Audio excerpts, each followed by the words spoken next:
Everyone, তোমরা সবাই কেমন আছো? আমি তো খুব ভালো আছি। হ্যাঁ, একটু শরীর খারাপ হয়েছিল, যার জন্য আগের মিনি ব্লগটা আমার বোন ভয়েস ওভার দিয়েছিল। তো এটা ছিল 25 ডিসেম্বরের ভিডিও। আর বুঝতেই পারছো বড়দিন বলে কথা, তাই জন্য সকাল সকাল ব্রেকফাস্ট একটু স্পেশাল হলো। তো পরোটা আর আলুর তরকারি আর একটা সন্দেশ খেতে খেতে আমরা গোপাল ভাত দেখছিলাম, তারপরেই লেগে পড়লাম লাঞ্চে।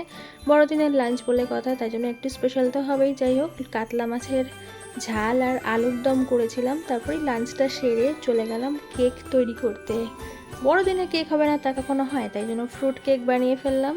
আর আমি রিসেন্টলি কেক বানানোর একটা কোর্স করছি, আর এখনও পর্যন্ত ফ্রুট কেকটাই বেশি তৈরি করা হয়েছে, ক্রিম কেক জাস্ট একটাই তৈরি করেছি। তো তোমরা যদি হোমমেড ফ্রেশ কেক আমার কাছ থেকে নিতে চাও তাহলে আমাকে কমেন্টে জানিও। তোমরা দেখেই বুঝতে পারছো কেকটা কতটা সফট এবং স্পঞ্জি হয়েছে। তো বাড়ির সবাই তো খেয়ে দারুণ বলেছে। তারপর বড়দিনের স্পেশাল ডিনারটাও সেরে নিলাম। তো চলো দেখা হচ্ছে নতুন মিনি ব্লগে, ততক্ষণের জন্য সাবস্ক্রাইব করে রেখো। বাই।